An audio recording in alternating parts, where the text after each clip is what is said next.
Karimnagar DCC కార్యాలయంలో 6 డివిజన్ల ఇన్ఛార్జీలు మల్లికార్జున్ రాజేంద్ర ఆధ్వర్యంలో సమావేశం నిర్వహించారు. బుధవారం సాయంత్రం రామ్నగర్ చౌరస్తా ప్రాంతంలో 6 డివిజన్ల ప్రజలతో కార్నర్ మీటింగ్ ఏర్పాటు చేసినట్లు తెలియజేశారు. ఇటీ కార్నర్ మీటింగ్ లో పార్లమెంట్ అభ్యర్థి వెల్చల రాజేంద్రరావు మరియు రాష్ట్ర రోడ్డు రవాణా సంస్థ బీసీ వెల్ఫేర్ శాఖ మధ్యులు శ్రీ పొన్నం ప్రభాకర్ గారు పాల్గొంటున్నారు.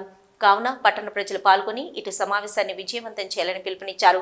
ఈ సమావేశంలో కాంగ్రెస్ నాయకులు యాగండ్ల అనిల్ కుమార్ గౌడ్, గంధం శ్రీనివాస్, వంగ హరీష్ రావు, ఎన్ఎస్యుఐ నాయకులు అనిల్ ప్రత్యేక ఆహ్వానితులుగా పాల్గొన్నారు.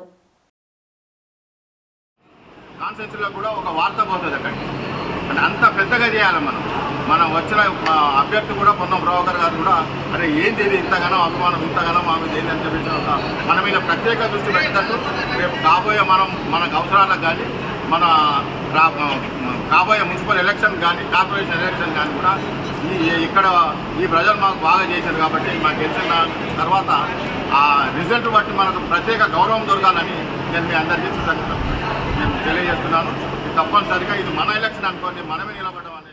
మరియు బీసీ సంక్షేమ శాఖ మంత్రులు శ్రీ పొన్నం ప్రభాకర్ గారు, జిల్లా కాంగ్రెస్ అధ్యక్షులు కోమంపల్లి సత్యనారాయణ గారు మరియు కరీంనగర్ పట్టణంలోని కాంగ్రెస్ సీనియర్ నాయకులందరూ పాల్గొంటారు. ఈ కార్యక్రమాన్ని ఉద్దేశించి వాళ్ళు ప్రసంగిస్తారు.